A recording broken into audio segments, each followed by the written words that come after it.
Well, hi, everybody. Welcome back to another episode of Speed Tips by Bob and Chad. Nice rainy day here in Iowa. Think we got a bunch of rain. Definitely didn't look like racing weather. It was nice to be inside. My dog has hearing problems when it's raining. For some reason, he likes to be out in the rain. I don't understand that because, of course, I'm not that big of a fan, but that's okay. Still some racing going on. Congratulations to Drew Jansen on winning that Duel in the Desert race. That was pretty cool. I see Terry Phillips won the Turkey Crack Classic in Springfield. Braden Carter with that new Vanderbilt Sport Mod, been on a roll. Won the Sport Mod division down there. I think he's 9 out of 11 wins. He's run 11 times and won 9 of them. That's pretty sporty. So he's definitely he's going to make us all have to work all winter to figure that deal out because that car's pretty awesome. Yeah, Zach's definitely got a nice piece there. There's no doubt about that. So it's pretty cool. So what's new and exciting in Bangor, Wisconsin? Well, we're plugging away here. We're getting ready for a couple big shows coming up. Billy's leaving Thursday morning to go to the Syracuse show there out in New York. We're going to have a booth together with Joel from Close there. So Close Racing Supplies putting together a pretty badass show car for that with a bunch of our products on. And we're going to have a booth together out there at the Syracuse show. And then we got the holiday week there, Thanksgiving, and then the week after that we go right to St. Louis for the Dome race. So we're prepping for them two big shows here, getting ready for that, and the catalog's just about done being printed, so those should be mailing out in the next couple of weeks here. So we're plugging away, getting ready for build season. Well, I've seen a lot of those entries for the dome, and it looks like a pretty exciting group of people. Yeah, it should be wild. Yeah, Flying fighter jets in the gym. There's nothing like it. yeah. The No, atm- that should be pretty cool. the atmosphere is hard to get anything even remotely close to the what it feels like in there when you're surrounded with 25 30,000 of your closest racing buddies inside a stadium watching dirt cars is pretty badass. So Yeah, I can only imagine. Yeah, I've seen some of your posts that you're definitely stocking up for the winter months and getting inventory built up. And that's kind of what we've been working on, getting trying to get inventory built up for and we've been pretty fortunate. We've had a lot of repairs.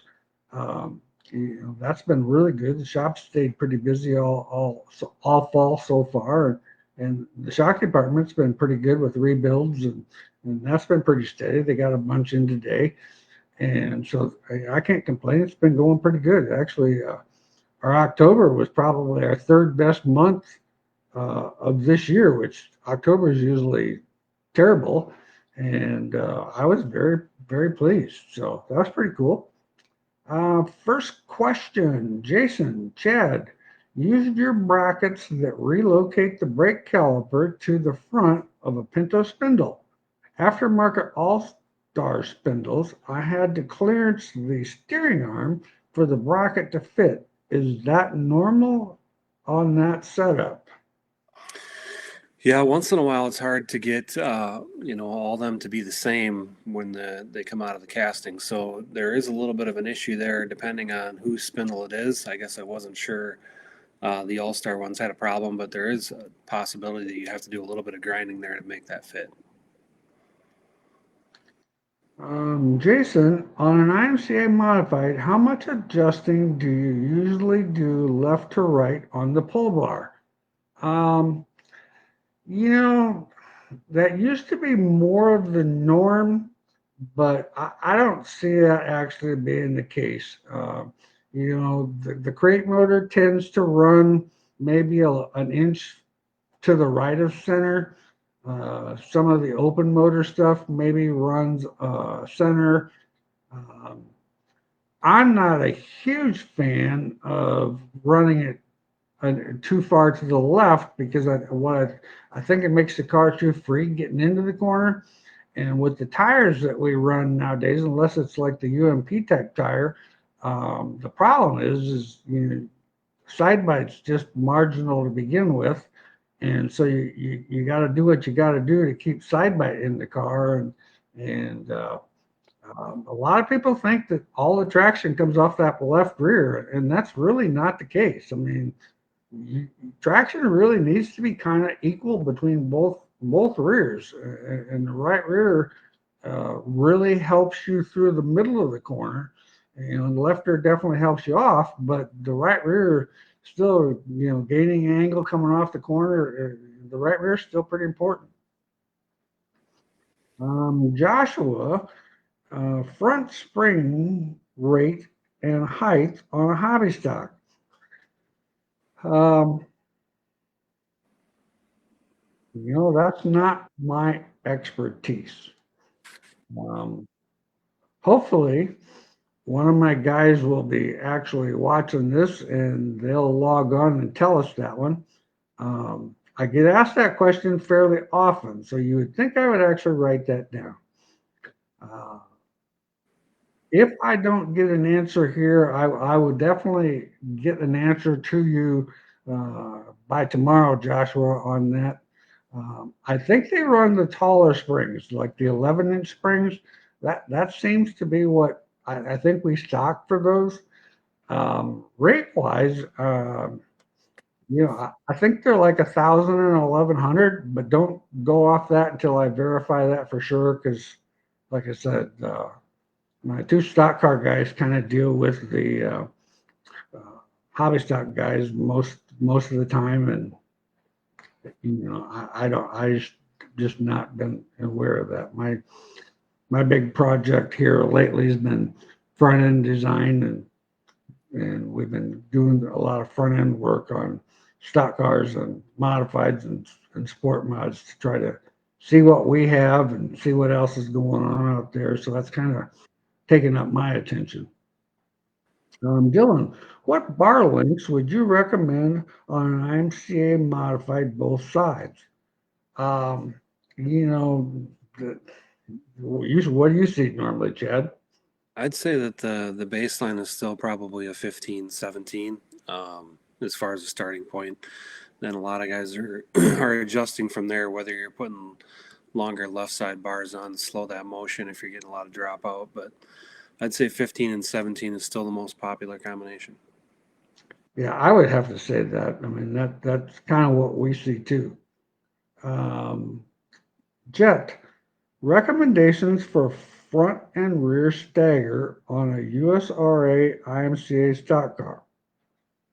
Well, that's something that I just have actually, and through talks at the end of the year with different people, it's very common to run a lot of front stagger, somewhere in that 3-inch range, even maybe a little bit more, and pretty minimal in the back. It seems like those stock cars don't really like stagger in the back. It's Every time we've tried stagger in the back of them things, they complain about the cars feeling free up off the corners. So we pretty much run straight up most of the time. Joshua, thanks, Bob. We appreciate the information. Well, no problem. That's kind of what we're on here for. Chad and I donate an hour every other week, and we have a lot of fun doing that. It's our way of giving back to you, the customers that have supported us for so many years, and heck, we have fun with it. I mean, we enjoy the questions, and I mean, the easiest way to talk to a racer is answer questions. For sure.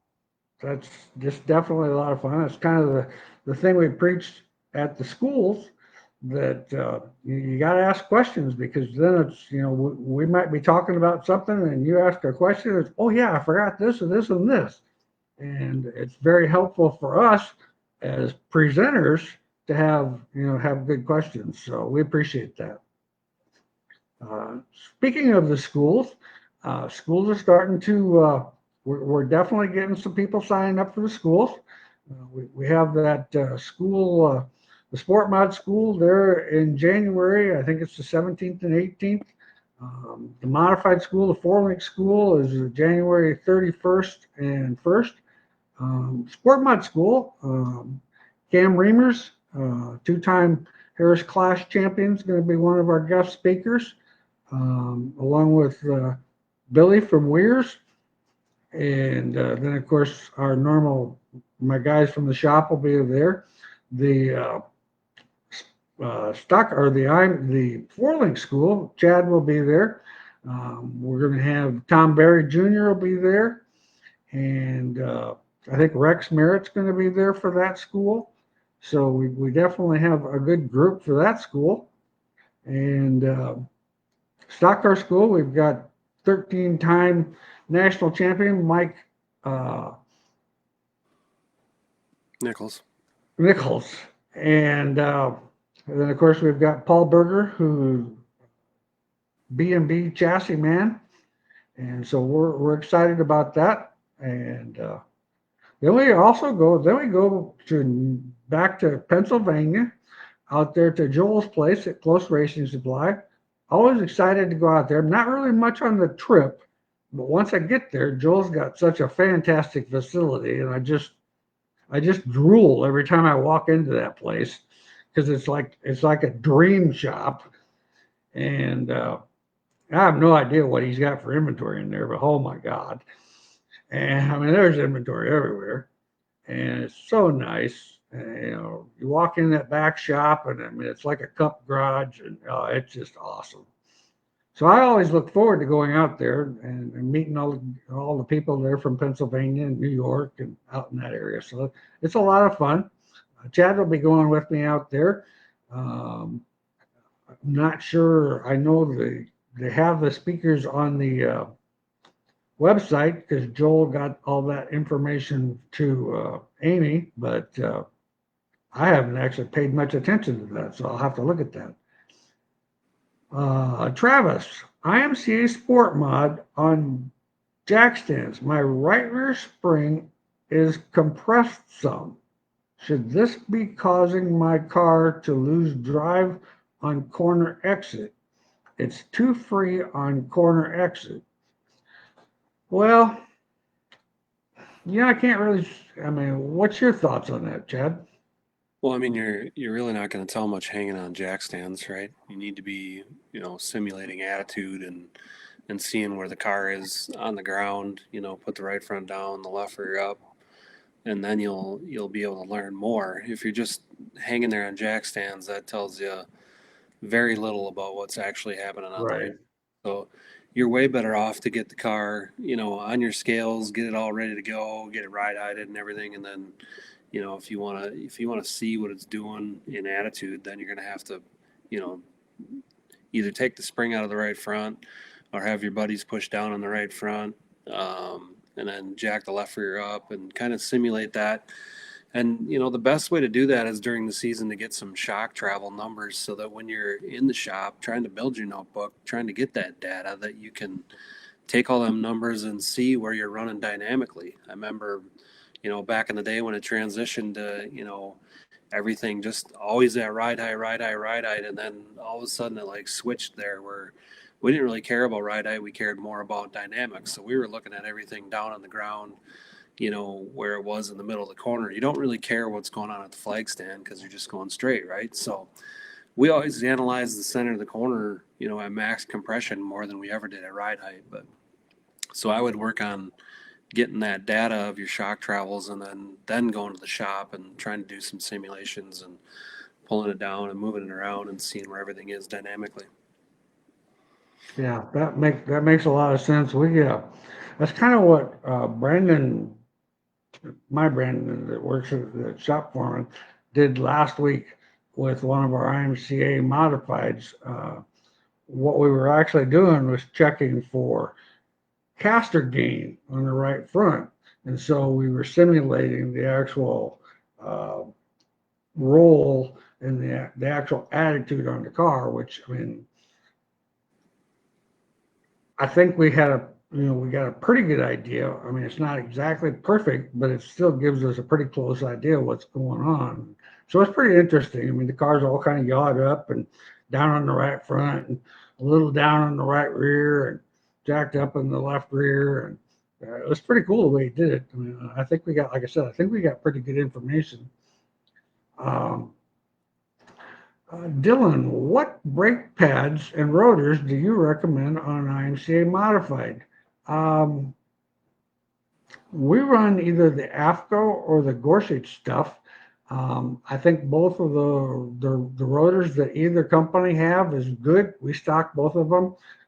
Brake pads, uh, I'm more familiar with the AFCO stuff than I am the Gorsuch, but I know, like I said, I know we have both of them. The what we normally actually do is we put kind of a medium compound, the AFCO medium compound on the right front, and then we actually put the aggressive compound on the other three corners and run that. The AFCO stuff doesn't throw, I mean, it throws some sparks, but it's not super bad. But if you're not wearing out rotors, your brake pads aren't working. So, no matter if you get too good of a rotor or a rotor that doesn't wear out, I don't think the brakes I just don't think that combination works as well. So, but like McBurney is an example. He probably goes through 3 sets of pads in a season and 2 sets of rotors. Two Probably 2 sets of rears and 1 set of fronts. Um, Dave, hi Chad, Fireball Pinkerton here. Assuming Bob and other chassis builders have ideas of products that they would like to see, how much input do chassis builders have in new products and new products that you come up with? Well, I mean, we have all kinds of people that bring us ideas, whether it's a chassis builder or an engine builder, a crew chief, a driver. For instance, I brought a new product with me tonight that they dropped today. So this is the brand new WM69. This is Jonathan Logan. His guys came up with this. They said, why don't we have the fine tune adjustment with the quick adjust on a limiter? I said, well, I don't know why we haven't ever done that. It's so simple. So we just put our 750 500A adjuster on the top side of this. So you got the quick pin for the 1/4 inch adjustment, and you can also fine tune down to as small of an increment as you want. So that's our new WM69, hence the number Bobcat. Yep. So a lot of the innovations come from the drivers. A lot of the stuff that we produce that needs to be tested will go to chassis builders like Bob, and when we come out with a new product, we send it out to them to get them their feedback and if there should be changes made to it or what their thoughts are in general. So back when we had our own team, we'd test that stuff internally, but when we got rid of our own race team, then we rely on the chassis builders and car builders and a lot of the racers to test the products for us. So, but yeah, it's just one big group of innovators making, some of the best products in the industry. Jet wants to know, right front caster gain, are you looking to get rid of or what do you like to see with caster gain? From my experience, in my opinion, I think that you have to have some caster gain, but it needs to be very, very minimal. I'd like to see through the whole travel, if at all possible, to get next to zero caster gain, because that's going to have the least amount of effect on what the car actually does. If the right front has a lot of caster gain, what's going to happen is it's going to create this jacking effect, and it's going to try to load and unload the right front and then load and unload the left rear. And most of the time, it can actually scrub corner speed. Less caster gain, in my opinion, will definitely make the car go through the corner better and smoother. But like I said, I wouldn't want over a degree of caster gain in the whole motion of travel. that's just my opinion, and I could be wrong. I mean, there might be other people that have a different opinion on that, and that's fine. But from what my experience has been, limiting that caster gain, I have done stuff that, you know, years ago that had lots of caster gain, and like I said, I felt that we scrubbed off a lot of corner speed. What's the price tag on that double adjuster, Chad? They're 105. I just had to look it up. I don't have that one memorized yet. Um, Camden, Chad, you should make a tin tool like your notchers, but for trimming and sharpening corners when doing body work. So we actually built a prototype for rounding off the corners. I think what you're talking about is when you make a sharp corner and then you want to put a radius on it. We've had all kinds of ideas for the notchers. That one's difficult just because it's of the direction that it goes. Shyrock actually has a pretty cool pliers, and that's what we prototype the blocks on. So that's pretty close to being out, the one to round the corners off. Hopefully we'll have that sometime this winter, I would think. Well, what are you doing in your spare time, Chad? The list is ask Billy. He's the one. No, I always blame him. He blames me. Oh, all right. Nick, when going from a stock length lower control arm to a +1 control arm, do I need to change my wheel offset to bring the wheel back in to where it was with the stock length lower? In my opinion, yes. Now, some guys might disagree with that because once again, going with that inch longer lower, that's just going to move that right front lower out an inch further.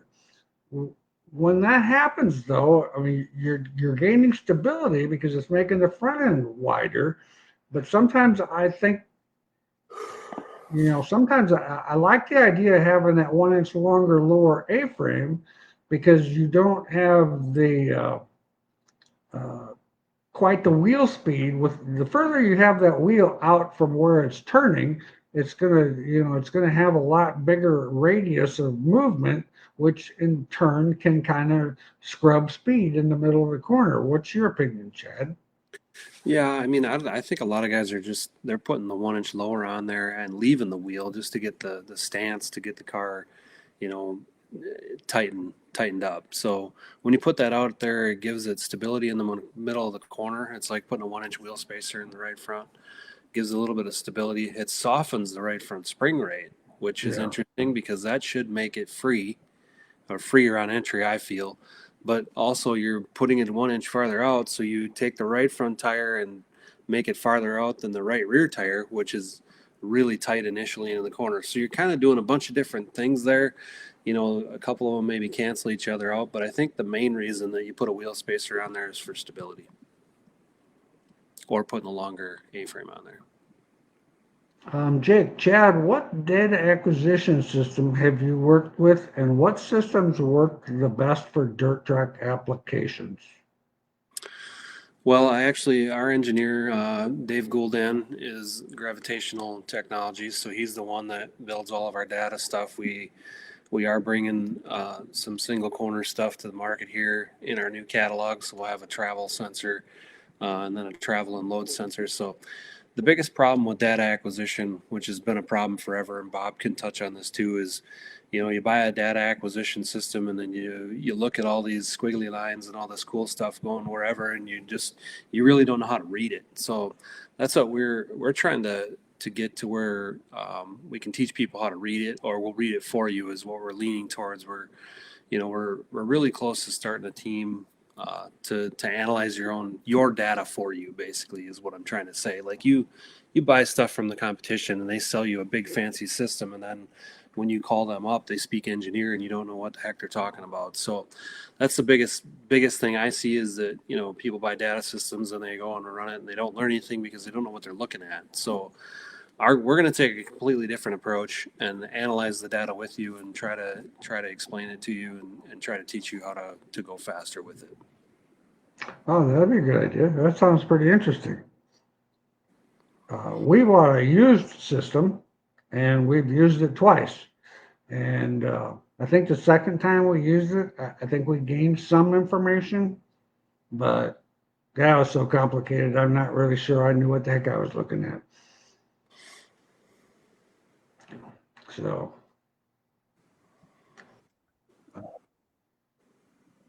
Yeah, that's the biggest problem we see is, you know, they sell you the system and don't teach you how to use it. yeah, it's pretty confusing. I mean, it has a lots of information if you just knew what that information is actually telling you. That is for sure. So you've been doing some hunting? Yeah, we've been going out quite a bit. I got I got my deer, but the boys haven't got theirs yet, so we're a little bit selective. We're trying to manage our deer and have grow bigger deer. So it's a chess match. Sure. Yep, I can imagine. I never got really into the hunting thing. So not something I ever actually did. When I was younger, I did some pheasant hunting, and that's about the extent of it. But that's because I grew up on a farm and had corn rows to walk. Um, Clayton, hey Chad, is the J-Bar canister IMCA legal, and can you explain what it does? Also, is it something you adjust on at the racetrack? Yeah, so we brought the Biscuit J bar back. We had a couple chassis builders ask us for it, and we really hadn't had it in the catalog for about 15 years. And we had to take some of the old pull bar cans we had and throw some stuff together to try it again. And I said, you know what, it's probably time to make a new cooler one that fits today's bushings. You know, like the pull bar pucks that we make today, and kind of clean it up a little bit and make it a little nicer than what we had back in the day. So we built some. We ran them. The late model. We had it on the late model first, and it was really good. And he got told to take it off. So the sanctioning bodies, the super late model teams are working on that. I sent it off to the sanctioning bodies so that they could give me a yes or no. As far as the IMCA, that's been legal in IMCA for a long time. A lot of people have built them. We had a couple on at Super Nationals there in the AMA, and they were pretty good. So and basically all it does is it gives a little bit of cushion. So in the rough, it's going to give you just a little bit of forgiveness there in the feel or whatever. But it also will shorten the J bar and migrate the rear end in the middle of the corner, which will give you traction. So when you move the rear end to the left as it's migrating left, as the car goes through its roll, that's what's building traction. And that just gives you just a little bit of movement. That thing's only moving like an eighth of an inch, or between an eighth and a quarter of an inch. Is You really don't want a lot of movement there, because No. the more movement that thing gets, the dartier the front end's going to be. So it's just a little bit of movement there, and they're pretty nice, pretty clean. So we had to build some new bodies to make them, to get to your length or whatever. So we got all that stuff pretty much dialed in now. So we're pretty excited to run those again. Awesome. Russ, when swapping from pinto spindles to three-piece spindles, what other changes do you make? You're going to have to make some ball joint changes because, of course, if you measure it out, the pin height, where the kingpin is in a little bit different location. So you just have to kind of, when you take your old stuff off, kind of measure from center to center of the ball joints that you have now, and then you're going to have to, and you're feel free to welcome. I mean, you're more than welcome to call the shop and talk to either Brandon or Austin, and they'll give you the part numbers what we use for the three-piece spindles for the ball joints. But you definitely have to have different ball joints. Otherwise, that's it. It's just you just have to have different ball joint lengths to get so that everything measures out correctly. Dale, I know that you have covered this before, but are the benefits of running a tight helix right rear spring on a stock car, and what rate is a good starting point? Thanks. Um, well, the Tide Helix rate wise,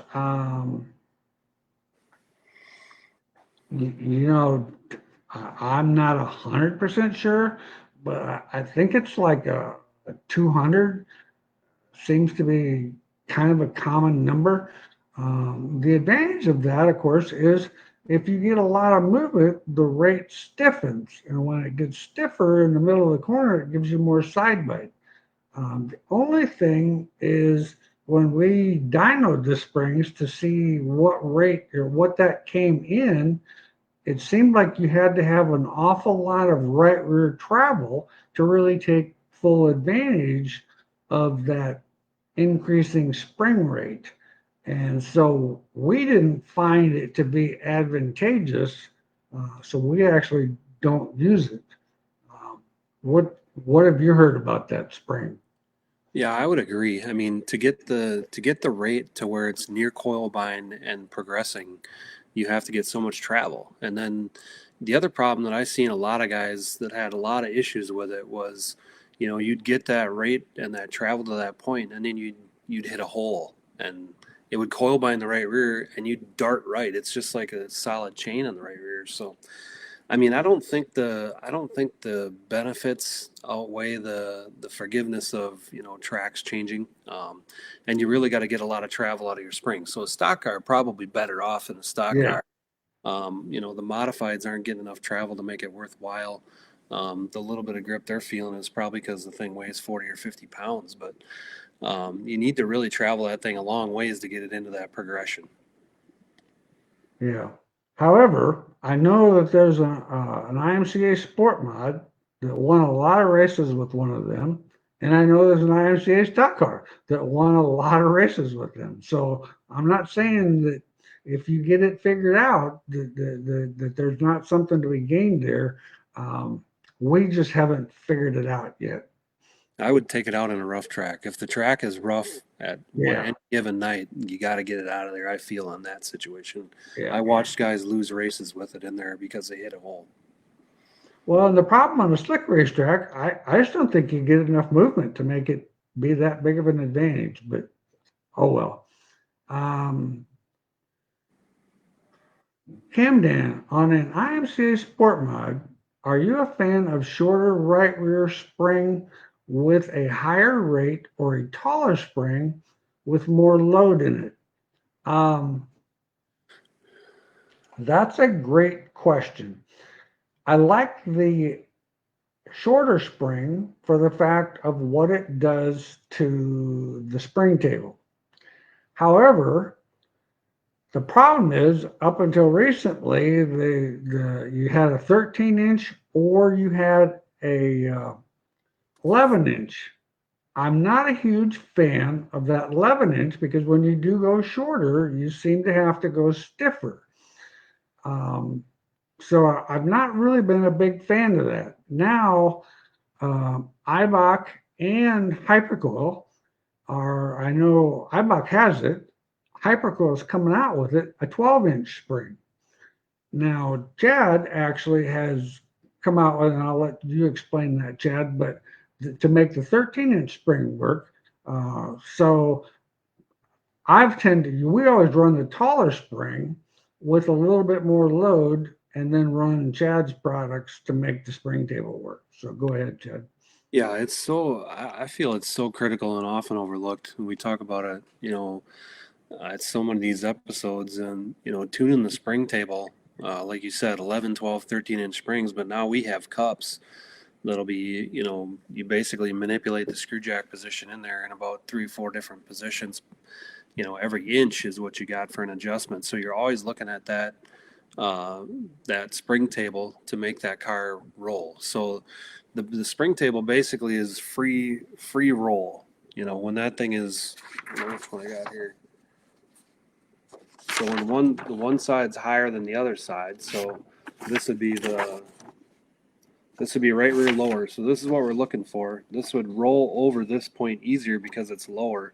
If this side was higher, it would not roll over as easy. So anytime you can take and put mechanical roll into your advantage before you have to manipulate rate of the spring, I feel is automatically better. It's going to make the motion before you don't have to soften the spring to make the motion. The mechanical advantage of spring table will do it for you.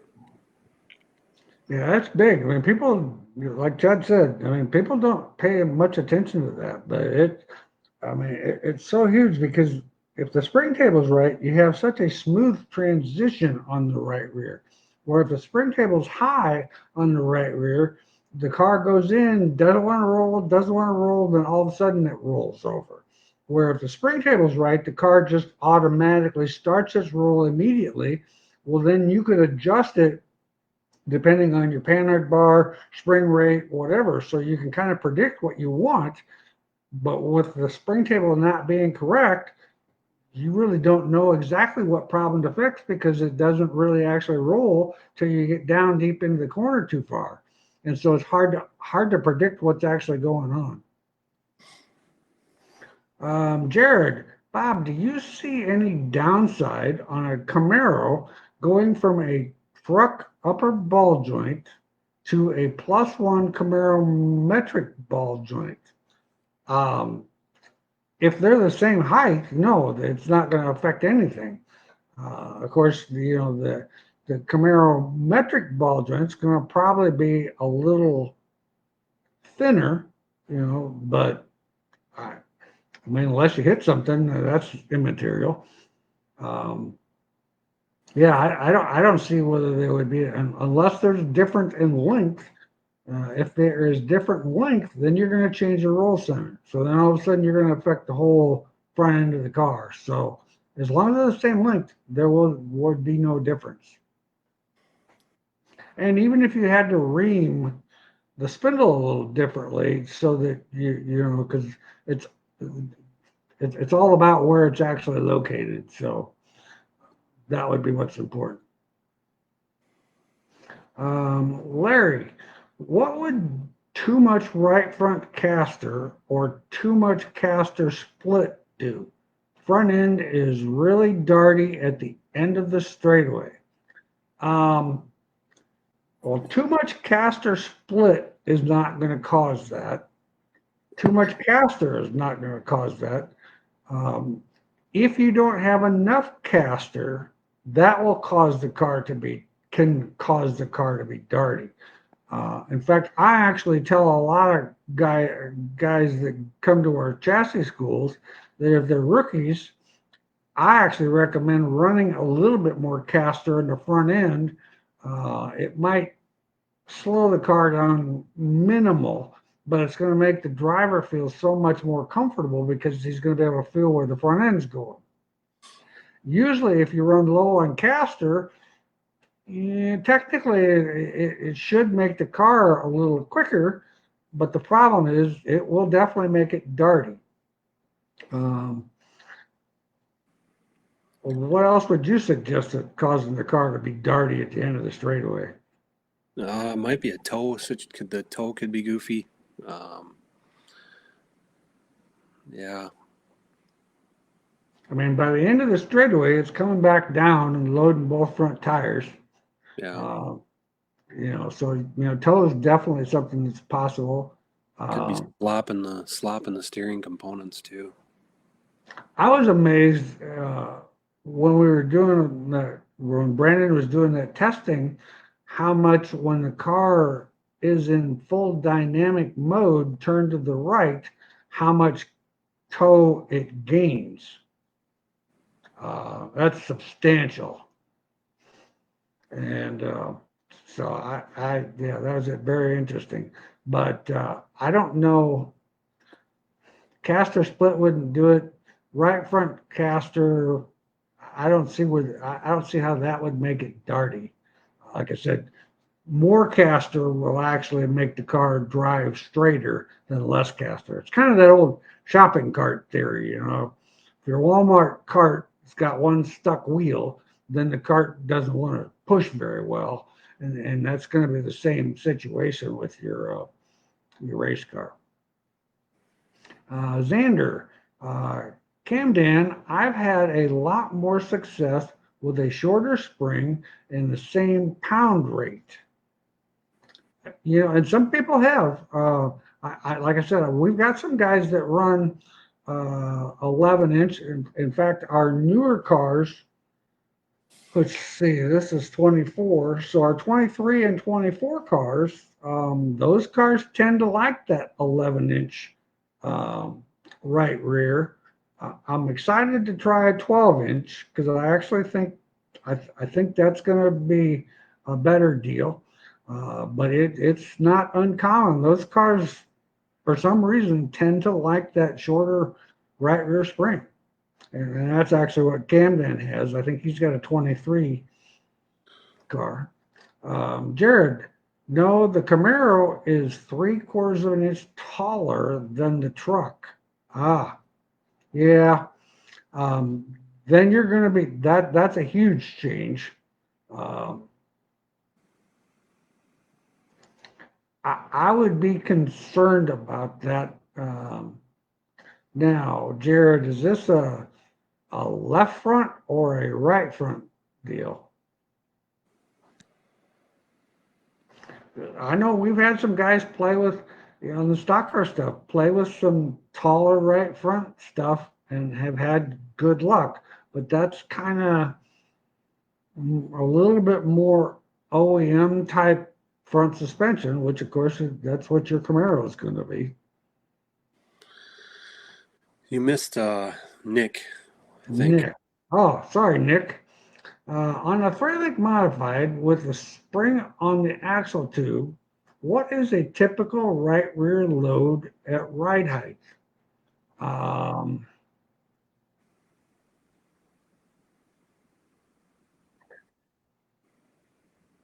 Usually the right rear loads, I actually couldn't actually tell you what the actual load on the spring would be. Sorry, Nick, I don't think we've ever actually, I've not actually checked that. Left rear is usually around 100 to 150 pounds.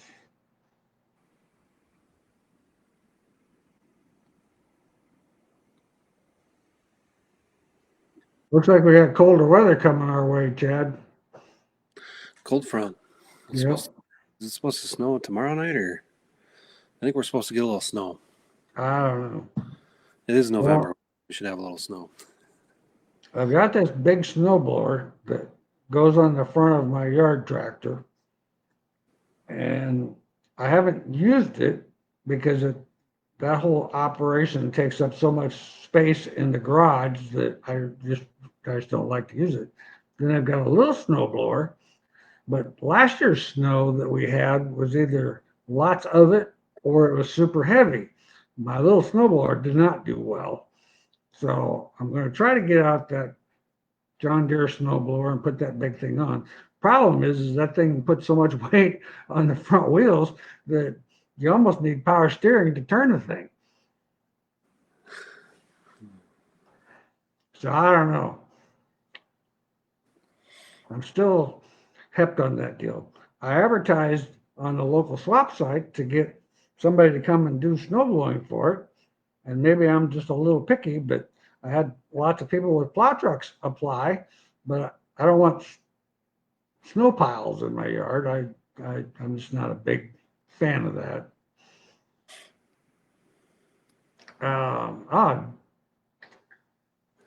Dan says for Nick, 375 to 400 is pretty typical. Well, thanks, Dan. I appreciate that.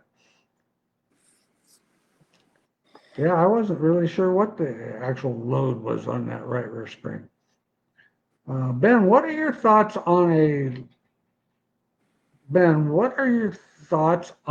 a lighter right rear spring for more side bite and right rear traction on the Northern Sport Mod?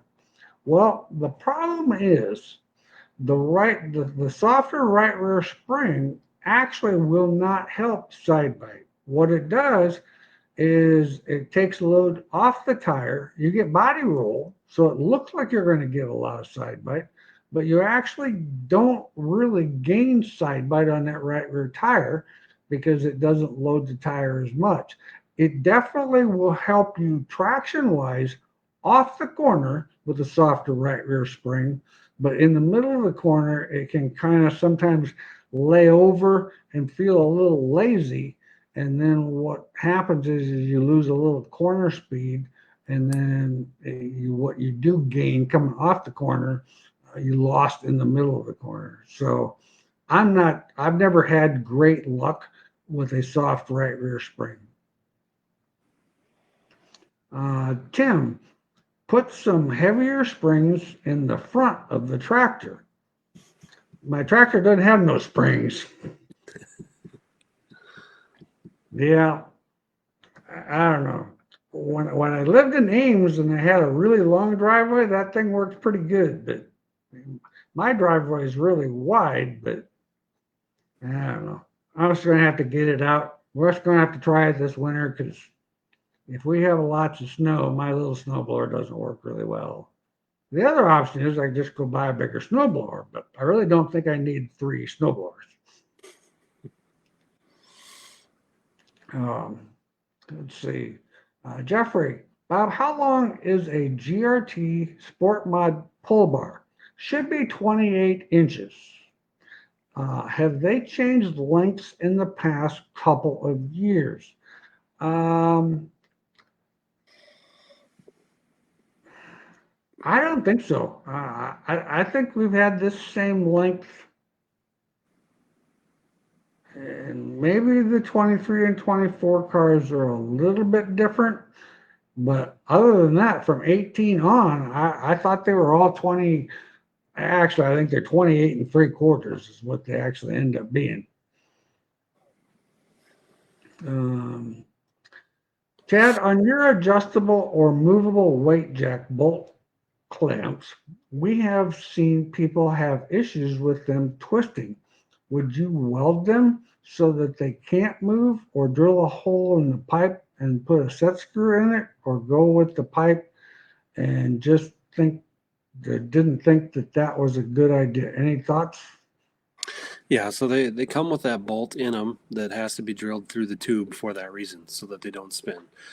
Some guys that are just mounting a shock, you'll be fine if you're just going to mount a shock. But if you're going to mount a screw jack and run a spring rate there and have some pretty good force going through there, you got to drill a hole through the tube and put that bolt through the tube so it doesn't spin.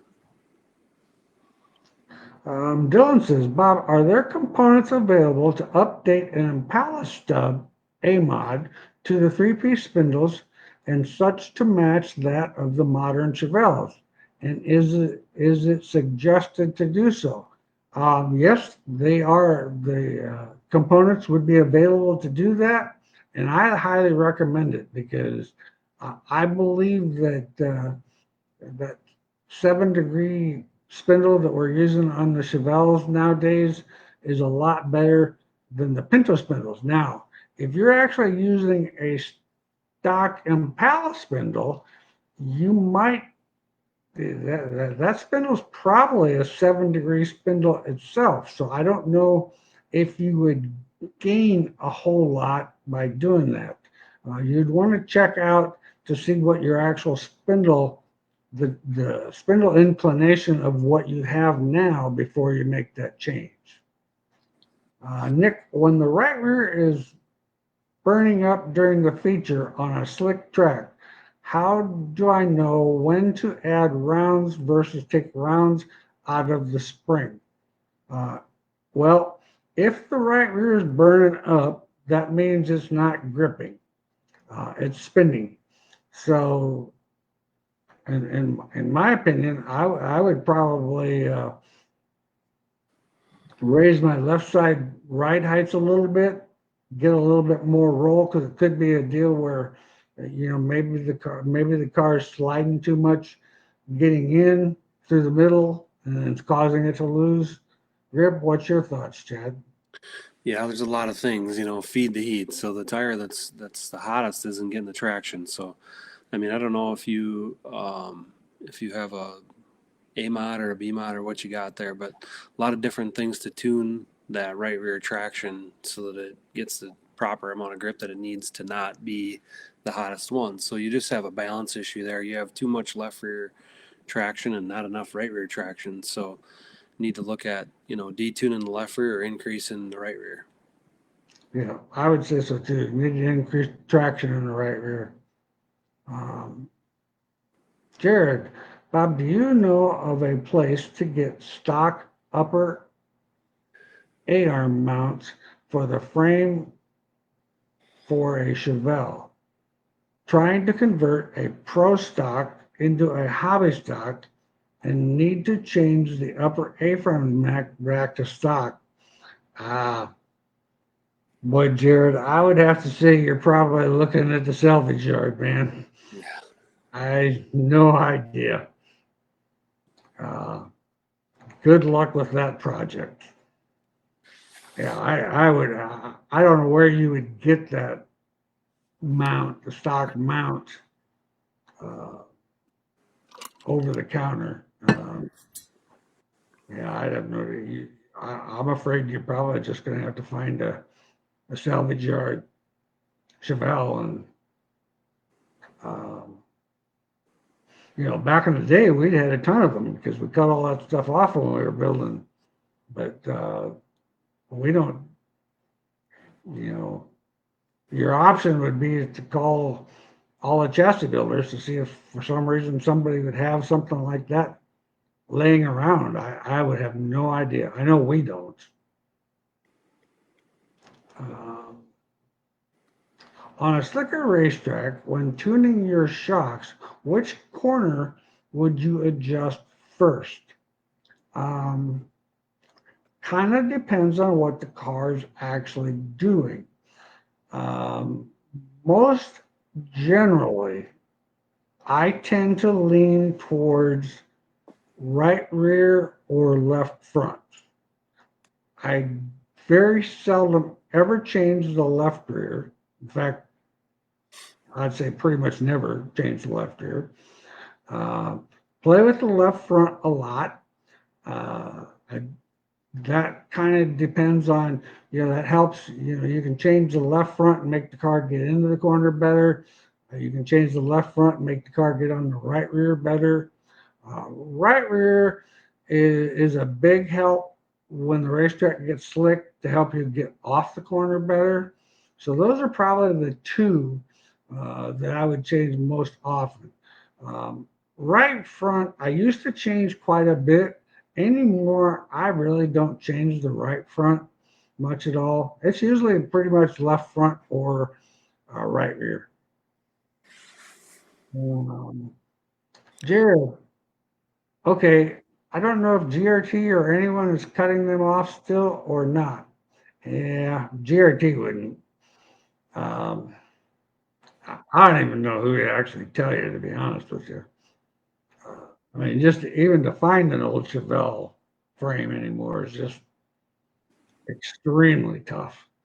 Um, Nick, I have a B mod on 3-link with a 16-inch 125 left rear spring and a 13-inch 225 right rear spring. Usually I run 1 inch to 1 1/4 inches of preload on the left rear at full droop. That all sounds pretty good to me. I think that sounds real good. I mean, that's a very, very common setup. With that 3-link, you get much over that 1 1/4, 1.5 of preload, it's going to start loading the left rear too fast in the middle of the corner, and it's going to want to unhook the right front a little bit. So I think you're right on there, Nick. That's the guy that was burning the right rear up. Oh, well, then it would have to be something to do with your right rear trailing arm. Balance wise, maybe you need a little bit more. Maybe the car's got too much left side percentage.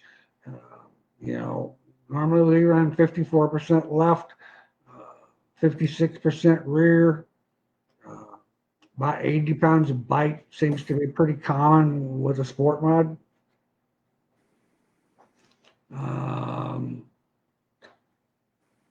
Oh, there we go. Michael says, Jared, pretty sure I have the stock upper mounts. Message me and I'll go look. Well, holy that's like striking gold, Jared.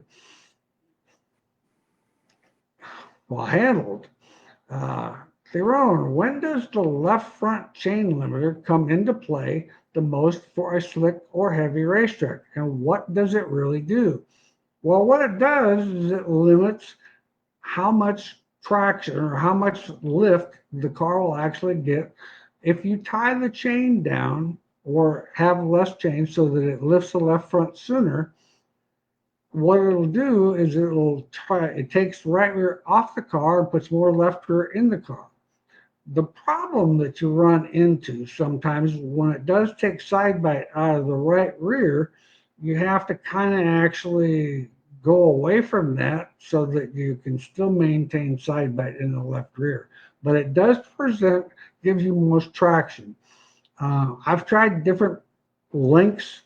Normally, we stay between an inch and a quarter of drop and an inch and a half of drop on that on that left front. When the racetrack's a little heavier, we'll go to an inch and a half just because I need more right rear in the car when it's heavier. When it's slicker, racetrack's slowing down, car's driving a little straighter. I need a little more traction off, so I'll choke it down a little bit to give me a little bit more traction off the corner.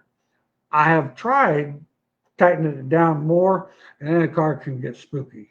So I've not had good luck under an inch and a quarter of drop. Theron says that is for an IMCA AMOD. Yeah, I figured it might be if you're running a chain limiter. Nick, Jared, if you can message me a picture or something of the mounts, I can have a guy cut you a set. Rock, what's your thoughts on ball joint length and spring rates to start on an IMCA stock car? Well, the ball joint lengths are going to determine the spring rate. That's a fairly open-ended question that would require a lot more in-depth answer. Spring rate wise, that's kind of off the board. 1,000 to 1,100 left front seems to be pretty common. 900 right front seems to be very common. Ball joint lengths, you would probably want to call the shop and talk to Troy about that. I know he's been working on some of that stuff here recently. Like I said, we're kind of doing a lot of front end research across the board on all three of the cars that we do. So Troy would be the best answer. Just like I said, call the shop number. It's 515-292-9200, and Troy will give you some information there. Craig, hi guys, can't wait till class in January. Me either. I'm looking forward to the class. I was actually going to start on the book this week, and because we kind of got tied up in that front end stuff. But next week I'm definitely going to start on the books and get things rolling for the classes, because January's going to be here before we know it. Which that means there's going to be snow, but oh well. We need that ground moisture. The lakes need that. I mean, we got to get those lakes back up. Alexander, I have a 17 GRT Sport Mod and looking for what spring pressure I should have. 17 car, those cars now it depends on how you like to drive the car. If you like a car that's a little tighter getting in, then I actually like a 550 left front, and I like a 500 right front. I like that 12-inch 16-inch, or it'd have to be a 12-inch, 13-inch left rear, and that 225 13-inch right rear. That's kind of my favorite spring setup, and I think that would be fine. If you like the car to be a little freer getting in, a pair of 500s seems to work really well. All right, Joey's got our last question. We're a little past time. For example, what would you, what would, or Joey, for example, what would the difference be from running 15-inch trailing arms to 17-inch ones? The 15-inch trailing arm is going to be quicker to respond. The response might not last as long. The 17-inch will be a little bit slower reaction time, but it will actually last longer. We tend to run, or I've always liked running a 1 inch longer left rear because I like to run a lot more angle in my left rear. So then that slows it down so it doesn't try to load the left rear so fast in the middle of the corner, but it carries it up off the corner better and down the straightaway better, in my opinion. Nick, how big of a difference does needling a tire make? In my class, we can't groove or sipe, but it doesn't say we can't needle. Hoosier G60 tires. In my opinion, the tire's not a piece of meat, and I really don't think, and Shannon from Hoosier says that needling does absolutely nothing to it. So I have to kind of go by him. Needling was a big thing there for a while when it first came out, but I don't see it much anymore. Have you seen much about needling, Chad? No, I just kind of go off of what Shannon said there that day in class. Yeah, that's kind of what I found. He says it does absolutely nothing. So, all right, guys, we're at the end of this show. Let's see, today's the 18th. We'll be back here December 2nd, and everybody have a great couple weeks here. And thanks a lot, Chad, for being on the show again. And we look forward to seeing you guys in 2 weeks. Have a happy Thanksgiving. Yeah, same to you guys. Happy Thanksgiving and enjoy the holiday. Talk to you later. Bye.